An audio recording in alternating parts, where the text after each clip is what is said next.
പ്രിയരെ, നേരത്തെ ശങ്കരൻ സാർ സൂചിപ്പിച്ചു കഴിഞ്ഞു. 2013 ഞാനിന്ന് പ്രിൻസിപ്പളായിരിക്കുമ്പോഴാണ് ആദ്യം സബ്ജക്റ്റ് വൈസ് ആയിരുന്നു തന്നെ, പിന്നെ BSc സ്റ്റുഡൻസിൻ്റെ ഓർഗനൈസേഷൻ രൂപീകരിക്കണമെന്നുള്ള ആവശ്യത്തോടുകൂടി വന്നത്. പക്ഷെ ആദ്യം BSc മാറി, പിന്നെ അത് മടപ്പള്ളി ഗവൺമെൻറ് കോളേജിലെ ഒരു പൂർവ്വ വിദ്യാർത്ഥി സംഘടന എന്നുള്ള രീതിയിലേക്ക് മാറി. എനിക്ക് തോന്നുന്നത് അതിൻ്റെ പേര് തന്നെ വളരെ അട്രാക്റ്റീവാണ്. മാക്കോസ് എന്നുള്ള പേര്. പലതുകൊണ്ടും ഈ സംഘടനയുടെ പ്രവർത്തനം, ഞാനും കൂടി അതിൽ മെമ്പറായി, പ്രവർത്തനം വളരെ നല്ല രീതിയിലാണ് നടക്കുന്നത് എന്നുള്ളതാണ് മറ്റൊരു കാര്യം.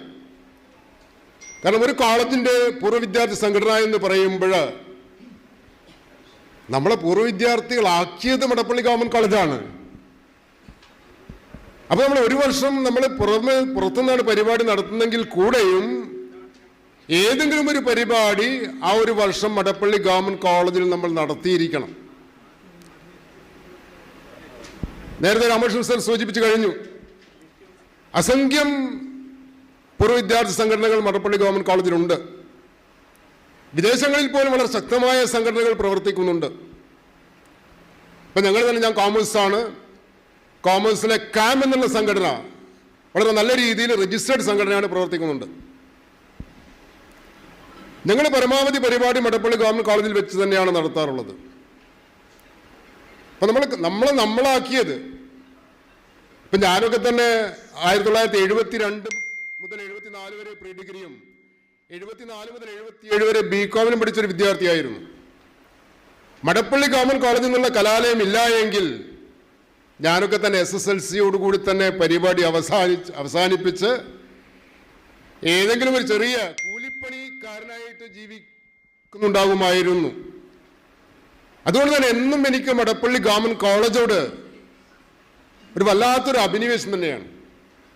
കാരണം ഈ കോളേജിലുള്ളത് കൊണ്ട്, ഈ കോളേജിൽ നല്ല മെച്ചമായ മാർക്കോടുകൂടി BCom പാസ്സായത് കൊണ്ടാണ് അന്ന് കാലിക്കറ്റ് യൂണിവേഴ്സിറ്റിയിൽ എനിക്ക് MCom പ്രവേശനം ലഭിച്ചത്. കാരണം 12ഓളം വിദ്യാർത്ഥികൾ മാത്രമേ അന്ന് കാലിക്കറ്റ് യൂണിവേഴ്സിറ്റിയിൽ MCom അഡ്മിഷൻ കൊടുക്കാറുള്ളൂ. അവർ തിരിച്ച് 1981 തന്നെ 79 കോഴ്സ് കഴിഞ്ഞ ഉടൻ തന്നെ, കാരണം അന്നൊക്കെ ജോലി കിട്ടാൻ വളരെ പെട്ടെന്ന് കഴിയും. ഞാൻ ശ്രീഷ കോളേജ് 6 മാസത്തെ ഗ്യാപ്പിന് ശ്രീഷ കോളേജ് ഗുരുവായൂരിൽ അധ്യാപകനായി ജോയിൻ ചെയ്തു. ഗുരുവായൂർ ദേവസ്വം ബോർഡിൻ്റെ കോളേജാണ്. അന്ന് ഡൊണേഷൻ ഒന്നും വേണ്ട, അവിടെ ഡൊണേഷൻ വാങ്ങാറുണ്ടായിരുന്നില്ല, ദേവസ്വം ബോർഡ് കോളേജ് ആയതുകൊണ്ട്. 80 തന്നെ PSc എഴുതിയത് കൊണ്ട് 81 ജൂലൈയിൽ മടപ്പള്ളി ഗവൺമെൻറ് കോളേജിൽ അധ്യാപകനായി തിരിച്ചു വരാൻ സാധ്യമായി എന്നുള്ളതാണ് സത്യം. പഠിച്ചൊരു കലാലയത്തിൽ അധ്യാപകനാവുക എന്ന് പറയുമ്പോൾ അതൊരു സുഖം വേറെ തന്നെയാണ്.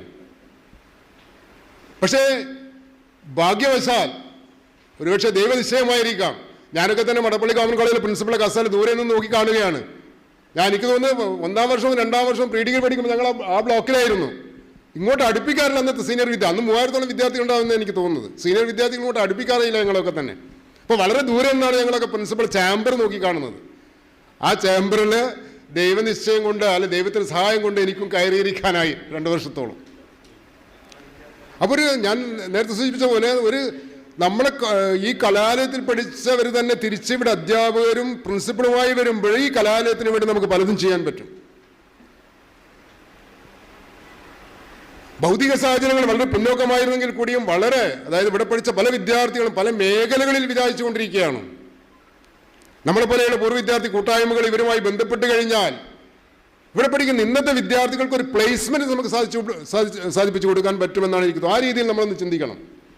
കാരണം പല മേഖലയും, ഇപ്പം മാധവൻ എൻ്റെ ക്ലാസ്മേറ്റാണ്, ഏഷ്യാനെറ്റ് ഉണ്ടായിരുന്ന മാധവൻ, ഞാനും മാധവനും ഒന്നിച്ച് BCom പഠിച്ചതാണ്. അതോടൊപ്പം തന്നെ റാണി സ്കൂൾ നടത്തുന്ന അവൻ ഇവിടുത്തെ വിദ്യാർത്ഥിയായിരുന്നു. റാണി ഹയർ സെക്കൻഡറി ഒക്കെ നടത്തുന്നത് ഇവിടുത്തെ വിദ്യാർത്ഥിയായിരുന്നു. അങ്ങനെ പല മേഖലകളിലും പലതിലും സ്വന്തമായ എത്രയോ സ്ഥാപനങ്ങൾ നടത്തുന്ന മടപ്പള്ളി ഗവൺമെൻറ് കോളേജിലെ പൂർവ്വ വിദ്യാർത്ഥികൾ വിദേശത്തുമുണ്ട്. അപ്പോൾ നല്ലൊരു റാപ്പോർട്ട് ഉണ്ടെങ്കിൽ ഇപ്പോഴും പഠിച്ചുകൊണ്ടിരിക്കുന്ന വിദ്യാർത്ഥികൾക്ക് നമുക്ക് അതിൻ്റെതായ സൗകര്യങ്ങൾ, ഒരു പ്ലേസ്മെൻറ്റ്, കാരണം ഒരു പ്ലേസ്മെൻറ്റ് ഇത് തന്നെ നല്ലൊരു കാര്യമാണ്. നമ്മൾ പല വിദ്യാർത്ഥി സംഘടനകളും പൂർവ്വ വിദ്യാർത്ഥി സംഘടനകളും ഇവിടെ വിദ്യാർത്ഥികൾക്ക് ക്യാഷ് അവാർഡ് ഞങ്ങളും കൊടുത്തിട്ടുണ്ട്. കോമേഴ്സ് കാം എന്നുള്ള സംഘടനയും കൊടുത്തിട്ടുണ്ട്, ക്യാഷ് അവാർഡുകൾ കൊടുക്കുന്നുണ്ട്. അതുതന്നെ എത്ര വലിയ കാര്യമാണ്. അതും പല കാര്യങ്ങൾ വിശകലനം ചെയ്തുകൊണ്ടാണ് വിദ്യാർത്ഥികൾ ക്യാഷ് അവാർഡ് കൊടുക്കുന്നത്. അപ്പോൾ ആ ക്യാഷ് അവാർഡ് കിട്ടുന്ന വിദ്യാർത്ഥികൾക്ക് ക്യാഷ് എന്നുള്ള രീതിയിൽ ഒരു സാമ്പത്തിക സഹായത്തിനുപരിയായിട്ട് മറ്റ് വിദ്യാർത്ഥികളെ അല്ല ഇപ്പോൾ പഠിച്ചുകൊണ്ടിരിക്കുന്ന വിദ്യാർത്ഥികളെ ആകർഷിക്കാനുള്ള ഒരിടവും കൂടിയാണ് ഇത്തരം അതൊക്കെ റിപ്പോർട്ട് വരുമ്പോൾ ഇത്തരം പരിപാടികൾ അതിനും കൂടി ഒരു വഴി വെക്കുന്ന മറ്റ് വിദ്യാർത്ഥികൾക്ക് ഒരു മോട്ടിവേഷൻ.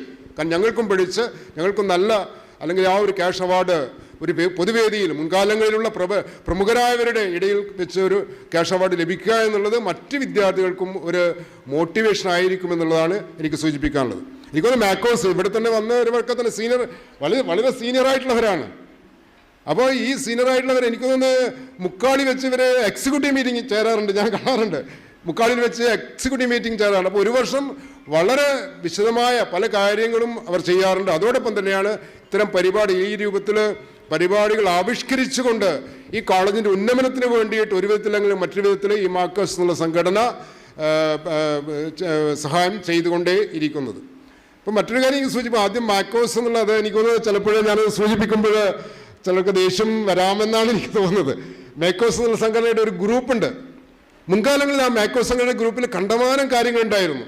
ഇപ്പോൾ പല പ്രാവശ്യം എൻ്റെ ഭാര്യയൊക്കെ എടുത്തു നോക്കുമ്പോൾ പറയും ഇതേതാണ് മാക്കോസ് സംഘടന, പല കാര്യങ്ങളും ഇതിലുണ്ടല്ലോ. അപ്പോൾ അവളിങ്ങനെ നോക്കാറുണ്ടായിരുന്നു. പക്ഷേ ഈ അടുത്ത കാലത്തായിട്ട് ആ മാക്കോസ് ഫ്രണ്ട് മാക്കോസ് എന്നൊക്കെ പറഞ്ഞിട്ട് 2-3 ആയിട്ട് ആ ഗ്രൂപ്പ് മാറിയെന്നാണ് എനിക്ക് തോന്നുന്നത്. അപ്പോൾ അതിലും ചില പൊളിറ്റിക്കലായിട്ടുള്ള ചില കാര്യങ്ങൾ പിന്നെ അപ്ലോഡ് ചെയ്യാൻ തുടങ്ങി. എനിക്ക് തോന്നുന്നു നമ്മൾ പൊളിറ്റിക്സ് മറ്റൊരു കാര്യം അത് അവിടെ ഇരിക്കട്ടെ, അത് നമുക്ക് എനിക്ക് പലർക്കും പല പൊളിറ്റിക്സ് ഉണ്ടാവാം, അവർ പൊളിറ്റിക്കൽ ഗ്രൂപ്പുകളും ഇപ്പോഴുണ്ട്. നമ്മൾ മാക്കോസ് എന്നുള്ള സംഘടന മടപ്പള്ളി ഗവൺമെൻറ് കോളേജിലുള്ള പൂർവ്വ വിദ്യാർത്ഥികളുടെ ഒരു കൂട്ടായ്മ, ആ കൂട്ടായ്മയുമായി ബന്ധപ്പെട്ട കാര്യങ്ങൾ, പിന്നെ പ്രാദേശികമായ കാര്യങ്ങൾ, പിന്നെ രാജ്യത്തിൻ്റെ അകത്ത് നടക്കുന്ന മറ്റുള്ള കാര്യങ്ങളൊക്കെ തന്നെ ഒന്ന് ഫീഡ് ചെയ്താൽ പോരെ എന്ന് ആ രീതിയിലൊന്ന് അതിനെപ്പറ്റി ഒരു പുനർചിന്തനം നടത്തുന്നത് നല്ലതാണെന്നാണ് എനിക്ക് തോന്നുന്നത്. സ്വീകരിക്കാം, അത് തിരസ്കരിക്കാം. ഈ ഒരു വേദി എനിക്ക് 2 വാക്ക്, കാരണം പല പ്രാവശ്യം എന്നെ സംഘടന വിളിക്കാറുണ്ടായിരുന്നു, പക്ഷെ പല കാര്യങ്ങൾ ഔട്ട് ഓഫ് സ്റ്റേഷൻ ആയതുകൊണ്ട് എനിക്ക് വരാൻ പറ്റിയില്ല. ഈ ഒരു പ്രാവശ്യം ഞാൻ ഇൻവിറ്റേഷൻ പല പ്രാവശ്യം കൊണ്ട് ഇൻവിറ്റേഷൻ ആവർത്തിച്ച് ഇൻവിറ്റേഷൻ മാക്കോസിന് പ്രത്യക്ഷപ്പെടാറുണ്ടായത്. ഏതെങ്കിലും രീതിയിൽ ഈ ഒരു ദിവസം അറ്റൻഡ് ചെയ്യണമെന്നുള്ള ആഗ്രഹം കൊണ്ടാണ് ഞാൻ ഇവിടെ എത്തിച്ചേർന്നത്. ഇതിൻ്റെ പ്രവർത്തനവുമായിട്ട് നല്ല രീതിയിലുള്ള പ്രവർത്തനമാണ് മാക്കോസ് കാഴ്ചവെക്കുന്നത്. ഞാനുണ്ട്, രാമകൃഷ്ണ മാഷുണ്ട്, ഞങ്ങളെക്കാളും സുമോദം മാഷുണ്ട്. ഞങ്ങളൊക്കെ തന്നെ എന്തൊക്കെ കാര്യങ്ങൾ നിങ്ങൾക്ക് വേണ്ടി ചെയ്യാൻ പറ്റുമെന്ന് സൂചിപ്പിച്ചു കഴിഞ്ഞാൽ അത്തരം കാര്യങ്ങൾക്ക് വേണ്ടി ഞങ്ങൾ നിങ്ങളോടൊപ്പം തന്നെ ഒരുമിച്ച് പ്രവർത്തിക്കാൻ തയ്യാറാണ്. ഈ കോളേജിൻ്റെ മടപ്പള്ളി ഗവൺമെൻറ് കോളേജിൻ്റെ ഉന്നമനത്തിന് വേണ്ടിയും വിദ്യാർത്ഥികളുടെ ഉന്നമനത്തിന് വേണ്ടിയും എന്തൊക്കെ നമുക്ക് ചെയ്യാൻ പറ്റുമോ, ഇപ്പം നേരത്തെ സൂചിപ്പിച്ചു കഴിഞ്ഞു, നമുക്ക് പ്രഷറില്ലാതെ ഒന്നും ശരിയാവില്ല. ഇപ്പം എനിക്കറിയാം മടപ്പള്ളി കോമേഴ്സ് റിസർച്ച് ഡിപ്പാർട്ട്മെൻറ്റ് ആയത്, M.Com ഇവിടെ വന്നത്, MSc പൊളിറ്റിക്സ്, MA പൊളിറ്റിക്സ് വന്നത്, ഇതൊക്കെ തന്നെ പ്രഷർ കൊണ്ടാണ്. എനിക്കൊന്ന് ക്വാർട്ടേഴ്സ് അന്ന് ഞാനുള്ളപ്പോഴാണ് അത് ഡിമോളിഷ് ചെയ്യണമെന്ന് പറഞ്ഞ് ഞാൻ ട്രിവാൻഡ്രത്ത് അന്ന് അവിടുത്തെ ഡെപ്യൂട്ടി ഡയറക്ടർ എന്ന് എൻ്റെ കൂടെ M.Com പഠിച്ചൊരു വിദ്യാർത്ഥിയായിരുന്നു, ഡെപ്യൂട്ടി ഡയറക്ടറായിട്ട് അദ്ദേഹത്തിന് എഴുതി കൊടുത്ത ഞാനാണ്. അതായത് മടപ്പള്ളി കോളേജിൽ ക്വാർട്ടേഴ്സ് ചോർന്നിരിക്കുന്ന ക്വാർട്ടേഴ്സാണ്. പക്ഷെ അന്ന് എഴുതി കൊടുത്ത റിക്വസ്റ്റിൽ മടപ്പള്ളി കോളേജിലെ ക്വാർട്ടേഴ്സുകളൊക്കെ തന്നെ ഡിമോളിഷ് ചെയ്തുകൊണ്ട് ഒരു ഫ്ലാറ്റ് സമുച്ചയം സ്ഥാപിക്കണമെന്നുള്ള റിക്വസ്റ്റാണ് ഞാൻ അവിടെ കൊടുത്തിരിക്കുന്നത്. ഇപ്പം പ്രിൻസിപ്പൾ പറഞ്ഞു അവിടെ ഒക്കെ ഡിമോളിഷ് ചെയ്തുകൊണ്ടിരിക്കുകയാണ്, ഒന്ന് മാത്രം ബാക്കിയുണ്ട്, അതുകൂടി ഡിമോളിഷ് ചെയ്ത് കഴിഞ്ഞാൽ മടപ്പള്ളി ഗവൺമെൻറ് കോളേജിലെ ക്വാർട്ടേഴ്സ് ഒന്നും തന്നെ ഉണ്ടാവില്ല. എനിക്ക് തോന്നുന്നു ഒരു ഫ്ലാറ്റാക്കി മാറ്റാൻ വേണ്ടി, അതായത് ഇവിടുത്തെ ജീവനക്കാർക്ക് താമസിക്കാനുള്ള ഒരു ഫ്ലാറ്റാക്കിയിട്ട് അത് മാറ്റാനുള്ള റിക്വസ്റ്റ് കൂടി ഒന്ന് കൊടുക്കണം. ഒരു കൂട്ടായ പ്രവർത്തനത്തിൽ കൂടെ മാത്രമേ നമ്മുടെ പ്രദേശത്തുള്ള നമ്മളൊക്കെ തന്നെ ഈ രീതിയിൽ ഈ മടപ്പള്ളി ഗവൺമെൻറ് കോളേജിനെ ഇനിയും ഉന്നതിയിലേക്ക് എത്തിച്ചേരാൻ സാധ്യമാവുകയുള്ളൂ. അതിനൊരു കൂട്ടായ പ്രവർത്തനം മാക്കോസ് കാഴ്ചവെക്കണമെന്ന് അഭ്യർത്ഥിച്ചുകൊണ്ട് മാത്രമല്ല ഒരു കാര്യം സൂചിപ്പിക്കാനുള്ളത്, ഇപ്പോൾ പല കാര്യങ്ങളോട് സൂചിപ്പിച്ചു, ഇപ്പോൾ ഡീംഡ് കോളേജുകൾ ഓട്ടോണമസ് കോളേജുകളാണ്. ഇപ്പം വീണ്ടും UGC എന്നുള്ള യൂണിവേഴ്സിറ്റി ഗ്രാൻഡ് കമ്മീഷനാണ് ഉന്നത വിദ്യാഭ്യാസ മേഖലയും UGCയുമാണ് എല്ലാ കാര്യങ്ങളും നിയന്ത്രിക്കുന്നത്. പക്ഷേ UGC മാറിയിട്ട് ഒരു പുതിയ കമ്മീഷൻ വരാൻ പോവുകയാണ്. മിക്കവാറും കോളേജുകളൊക്കെ തന്നെ ഡീംഡ് ഓട്ടോണമസ് കോളേജുകളായി മാറാൻ പോവുകയാണ്. എറണാകുളം മഹാരാജ് കോളേജ് ഓട്ടോണമസ് കോളേജാണ്, മറ്റ് പല പ്രൈവറ്റ് കോളേജുകളുമാണ് ഓട്ടോണമസ് ആയി മാറിയിരിക്കുന്നത്. നമ്മൾ ഒരു കൂട്ടായ പ്രവർത്തനമുണ്ടെങ്കിൽ എനിക്ക് തോന്നുന്നു മടപ്പള്ളി ഗവൺമെൻറ് കോളേജിലെയും നമുക്കൊരു autonomous, that is equal to semi university, ഒരു ഓട്ടോണമസ് കോളേജായിട്ട് നമ്മൾ ഉയർത്താൻ പറ്റും.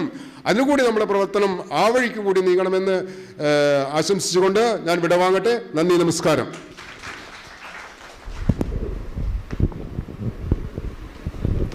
നമ്മുടെ മേക്കോസ് എന്ന് പറയുന്നൊരു സംഘടന യാതൊരു രാഷ്ട്രീയമോ കക്ഷി രാഷ്ട്രീയമോ അല്ലെങ്കിൽ ലാംഗ്വേജിൻ്റെ